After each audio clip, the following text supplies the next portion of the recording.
Hey, what is going on YouTube? This is Robert, and today I'm bringing to the full drop list for this week, which is week 8 of the spring-summer season. More so, it is the tea week, or the spring teas week, where we do in fact have a box logo, but it's sort of not a box logo, but it is a box logo. But we have a couple of teas that are nice, and a couple of pieces from the lookbook that are dropping as well, that overall, I think it's going to be a good week. So, yeah. Let's just get straight into this pretty much and go through the list. Obviously, as per norm, it's always like full list not out yet, updates, stay tuned. If by the time I upload this, because I'm recording this, part editing it, going out, coming back, then finishing it. If there are updates, then there are updates, but you can always check Supreme Community or Drops by Jay for that. But without further ado, let's just get into this list. Okay, so getting straight on with the list for this week. To kick things off, we have 4 teas and 1 accessory. The accessory obviously coming from the lookbook, and that accessory is going to be the magnet, or the 10-pack set of magnets. Obviously, it features just a load of pieces from, you know, Supreme's last couple of years, a couple of like notoriously famous pieces, some not so much. Majority though are just expensive sort of pieces in the end. And we also have one piece that I believe never actually released to the general public, which was this like block of money. And I think the reason that it didn't release in the end is because you can't sell like literal money. Correct me if I'm wrong on that, I could be completely wrong, but I'm pretty sure they weren't allowed to sell it because it was genuinely money encased, and you can't sell that. Or you have to sell it for like the value that it's worth. My information could be so wrong, but yeah, we've obviously got the brick as well. I remember my brother had one of them. He also had this Coleman mini bike, I believe it was. Didn't have this. He had this as well. Did not have that. Did not, and did not. But yeah, that is the first item for this week. I think it's quite cool, depending on the retail. If it was like £15, £20, I feel like that could be justified, but I don't know. We then get into the teas, where personally for me, I don't think that this one should be the top one, the person tea.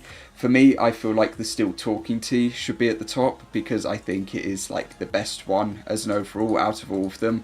I just feel like this is like the all-in-one package type of tea. Yeah, I think it's just the best one. We also have a photo tea, being the Lil Kim tea. So at least we have a photo tea or photographic tea, which for once they've actually got more than just a signature on the back. They've got like a lot of text going on, which compared to the norm, I just feel like the layout and everything just looks a lot better. I prefer that the graphic is smaller as well. It's not like a massive graphic. But yeah, we then have the Top Shotter tea. Have I said that right? I don't know. But yeah, Top Shotter or Top Supreme Shotter. So yeah, out of those teas, I personally like the Still Talking and Lil Kim tea. That's just my personal preference at the end of the day.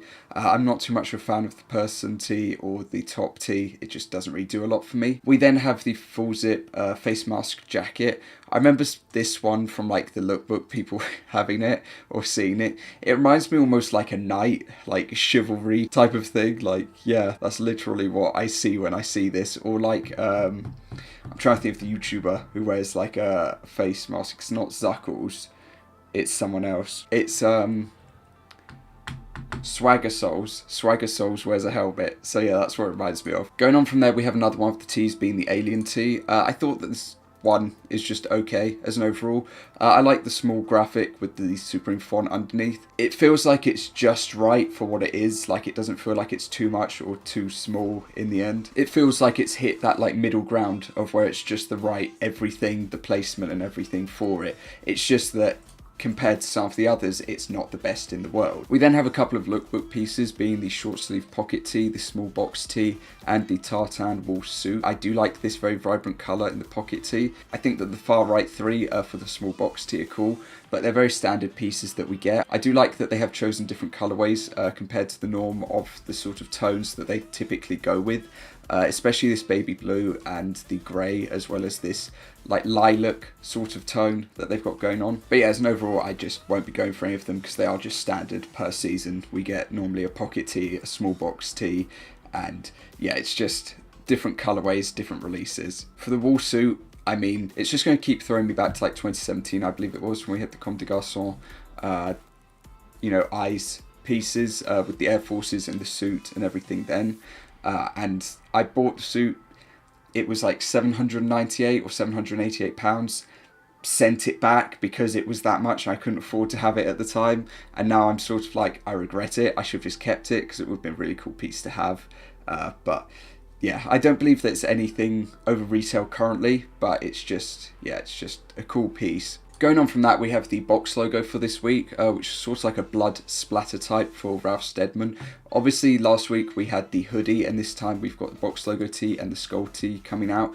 If you don't know Ralph Steadman, they are an illustrator for a lot of books, some that you may or may not know. They've illustrated a couple of pieces for Hunter S. Thompson. Regardless, it's Fear and Loathing in Las Vegas and Fear and Loathing on a camping trail, I believe one of them was. Also Alice in Wonderland. So they've done quite a lot of pieces of work. Like, realistically, I looked into them quite a lot, to be honest, after last week. And yeah, I do like some of their work. Some other pieces of their work I'm a bit, hit and miss on. But overall, I mean, they have like achieved quite a level in their career, so they deserve the respect for that. And obviously now they've got the box logo and the skull tee. Box logo, I think that if I was going to go for it, which I probably am, I'm just going to go for this grey colourway and just leave it as that, grey medium, and just keep it. I would go for a black colourway or something, but I'd have to see how they look beforehand. But yeah, I think that it's different, it's unique to say the least. If it was released in like the late 90s, early 2000s, it'd probably be like a notorious piece now, but because of the ones that we've had of recent time, I don't think it's going to get that sort of impact or feeling from people. And yeah, like I said last week, the skull tee, I think, or the skull piece is cool, but overall, it doesn't do too much beyond that for me. We've then got the micro logo hooded sweatshirt or micro logo hoodie. A load of cool colorways, but yeah. We've got the pretty tee, which has just a lot of graphics on it. The Lil' Kim skateboard. I do like the different colorways, but overall I feel like it should have just been one large graphic instead of the same repeated over and over, but Supreme love to do repeat graphics, so yeah. We've then got the bad pin, which is obviously the Blade font. It's cool. I know that there are definitely going to be some people who'll be picking up like a tee and the pin in the same cart, because I know a lot of people collect pins, so yeah. We've got the beaded hoodie. I'm not really a beaded person fan. I do think that the way they've got Supreme going on is cool, but yeah. Lil' Kim short sleeve shirt, same sort of thing. I do like the font and the colorway, especially in this like brown black tone. I think it's cool, but yeah, nothing past that. We then end on the wave zip pullover and the mesh panel short sleeve top. This is actually one of the pieces that I was quite interested in at the beginning of the season. I'd like to see what its retail is. If it's like, say, like £118, I would probably leave it be, but realistically, if it was like a chunk under that, I would be interested in going for it. I don't really know which colourway is better. I do like the purple pink tone, but I think that this green is just probably the better look overall. And for the mesh piece, it's not really for me. The colourways are unique and a bit different, but yeah. That's going to cover it anyway. That is the end of the drop list for this week. As per norm, let me know your thoughts and opinions down below. What you're going to be going for, what size, what colourway, or what accessory, or what piece in general. What you think of the box logo, whether you class it as a complete one, or what your initial thoughts of it are. And yeah, that's about it. Also, if there are any like Ralph Steadman fans or Hunter Thompson fans, I know that I saw a couple on Discord, let me know. Maybe recommend me something, because I do need to start reading again. And yeah, that's going to cover it anyway. So thank you for watching. I hope that you have a good rest of your day, and I will see you all next time. Peace.